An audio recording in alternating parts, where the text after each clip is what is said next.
तो दोस्तों आपको याद होगा कुछ दिन ही पहले CCS की तरफ से AMCA फाइटर जेट को लेकर अप्रूवल दे दिया गया है और इसको फंड्स भी मुहैया करा दिए गए हैं। ऐसे में दोस्तों सच मानिए कि ये अप्रूवल कई सारे देशों को एक बड़े झटके के रूप में महसूस हुआ, क्योंकि कई सारे देशों को ये लगता था कि भारत फाइटर जेट्स को उन्हीं से खरीदेगा और ऐसे में फाइटर जेट्स के एवज में जो पैसा यहाँ पर भारत खर्च करेगा वो उन्हीं के देशों में आएगा। लेकिन दोस्तों अगर वहीं पर देखा जाए कि आखिरकार कौन सा देश है जिसको सबसे ज्यादा झटका यहाँ पर लगा है, तो आपको बता दें कि यहाँ पर कई देश हैं जिनको बड़ा झटका लगा है, लेकिन एक देश यहाँ पर ऐसा है जिसको AMCA के अप्रूवल को लेकर और आवंटन को लेकर यहाँ पर बहुत ही ज्यादा झटका लगा है। लेकिन सच मानिए कि वो ऐसा देश है जिसकी तरफ से ऐसा कोई भी इशारा या ऐसी कोई भी न्यूज़ अपडेट नहीं की गई जिसको लेकर आपको ये लगे कि भारत की इस बड़ी कामयाबी को लेकर उस देश को यहाँ पर जलन हुई हो या किसी भी तरह की परेशानी हुई हो। और दोस्तों मैं यहाँ पर बात कर रहा हूँ हमारे सबसे अच्छे मित्र रशिया की, जो कि हमें हमेशा सपोर्ट करता है और ये सच है कि भारत भी रशिया को पूरी तरह से सपोर्ट करता है। और आपने पिछले 2 साल के अंदर देखा कि भारत ने रशिया का साथ नहीं छोड़ा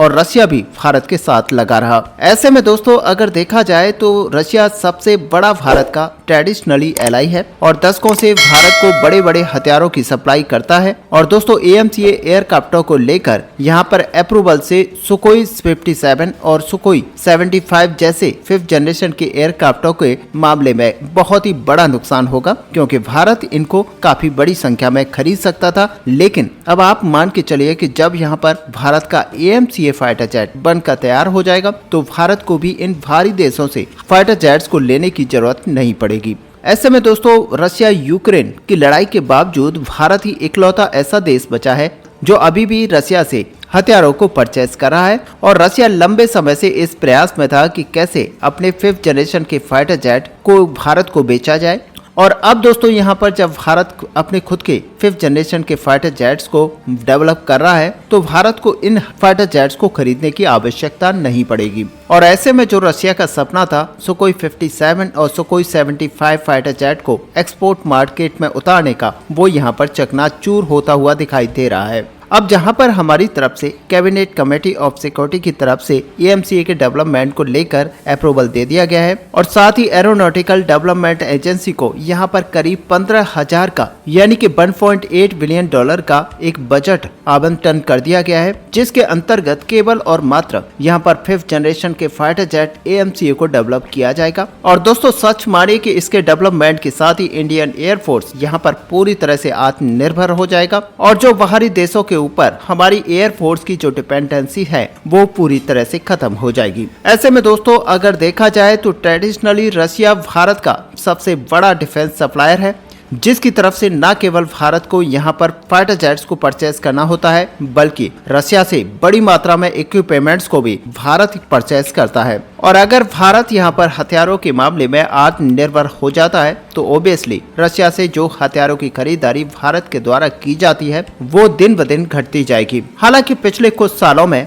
भारत ने रशिया से जो खरीदे जाने वाले हथियार हैं उनमें कमी की है और भारत अब बड़ी मात्रा में अपने हथियारों को स्वदेशी रूप में डेवलप कर रहा है। अब दोस्तों अगर भारत और रशिया के डिफेंस रिलेशनशिप को देखा जाए तो ये सोवियत संघ के टाइम से चली आ रही है और भारत के इंडिपेंडेंट के बाद भी भारत और सोवियत यूनियन के बीच में ये रिलेशनशिप बन चुका था और तब से लेकर अब तक रशिया के और सोवियत यूनियन के द्वारा भारत की तरफ से कई सारे बड़े हथियारों को परचेज किया गया है। इसमें आप देख सकते हैं कि MiG-29, सुकोई 35 जैसे एयरक्राफ्ट शामिल हैं। और दोस्तों आपको बता दें कि एक समय वो भी था जब भारत Su-57 के जॉइंट वेंचर में यहाँ पर जुड़ा हुआ था, लेकिन किन्हीं कारणों की वजह से यहाँ पर भारत ने उससे एग्जिट ले लिया और तब रशिया ने इस पर खुद ही काम करना स्टार्ट किया था। ऐसे में दूसरी तरफ यहाँ पर भारत ने अपने AMCA फाइटर जेट के ऊपर काम करना स्टार्ट किया था। और यहाँ तक दोस्तों आपको बता दें कि सुकोई 75 फाइटर जेटों का जो पहला प्रमोशनल वीडियो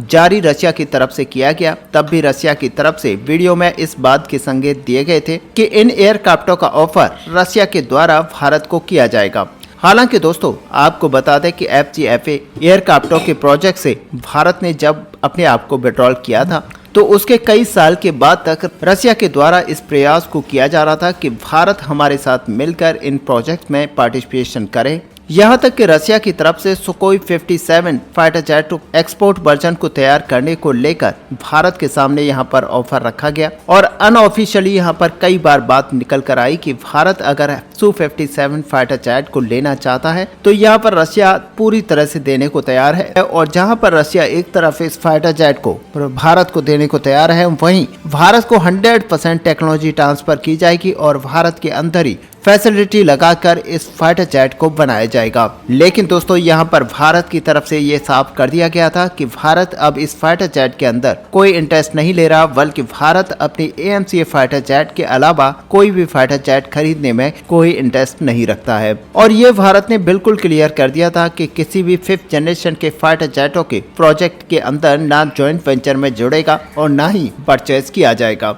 ऐसे में दोस्तों यहाँ पर रशिया का पूरा बचा हुआ जो एक्सपेक्टेशंस थी वो उस पर पानी तब फिर गया जब भारत की तरफ से AMCA एयरक्राफ्टों को लेकर CCS यानी कि कैबिनेट कमेटी ऑफ सिक्योरिटी के द्वारा अप्रूवल दे दिया गया। और दोस्तों आपको बता दें कि अप्रूवल के बाद ही एक्सपेक्ट किया जा रहा है कि आने वाले 4 साल यानी कि AMCA पहला जो प्रोटोटाइप है वो 2028 तक बनकर तैयार हो जाएगा और पहली फ्लाइट यहाँ पर 2028 के एंड में कर ली जाएगी। और यहाँ पर रशिया का जो थोड़ा बहुत सपना इन फाइटर जेट को बेचने को लेकर था वो यहाँ पर टूट जाएगा। और दोस्तों रशिया को इतना बड़ा झटका मिलने के बाद भी रशिया की तरफ से AMCA फाइटर जेट को लेकर भारत को कभी भी क्रिटिसाइज नहीं किया गया या फिर रशिया की मीडिया के द्वारा कभी भी AMCA एयरक्राफ्टों को लेकर कोई भी आलोचना नहीं की गई। जबकि हमने एक वीडियो में बताया था कि किस तरह से वेस्टर्न मीडिया की तरफ से हमारे AMCA फाइटर जेट को लेकर क्रिटिसाइज किया गया और कई सारी आर्टिकल्स भी इस तरीके के वहां पर पुटअप किए गए जिनमें ये साफ दिखता है कि वेस्टर्न मीडिया हमारे इस फाइटर जेट को देखकर जलने लगा है।